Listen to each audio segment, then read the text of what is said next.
वर्ष झाले मी सस पण आपल्या कोंबड्या बरोबर जोडधंदा म्हणून ठेवलेला आहे. तर एका टायमाला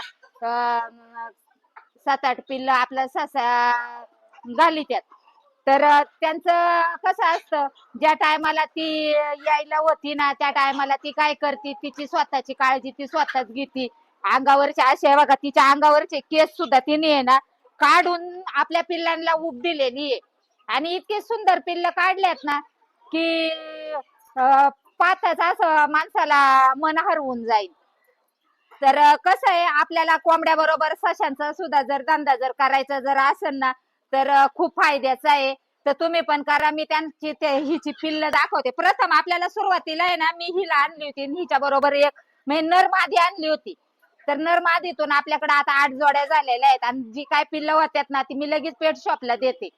तर तुम्हाला मी पिल्ल पण दाखवणार आहे. आणि कुणाला जर पाहिजे असेल तर कॉन्टॅक्ट नंबर आपल्या ह्याच्यावरती दिलेलाच आहे. तर तो करा. ह्याच्यामध्ये भरपूर फायदा आहे आणि एकदम गरीब लाजळू जाते. काही त्रास नाही, काय नाही. आता एवढे दिवस मी तुम्ही व्हिडिओ पाहता कोंबड्या बरोबरच खात्यात पित्यात राहत्यात, चुची नाही मारत कोंबड्या, काय नाही, का तर त्यांची सवय एकामेकाला झालेली आहे. तर आता हे बघा ही जवळ पण आहे तरी पण हालचाल नाही, काय नाही. तिने तिच्या अंगाची बघा कशी केस काढून तिच्या पिल्लांना उब दिलेली आहे. इतकी म्हणजे ही जात गरीब आहे. तर तुम्हाला मी पिल्ल दाखवते.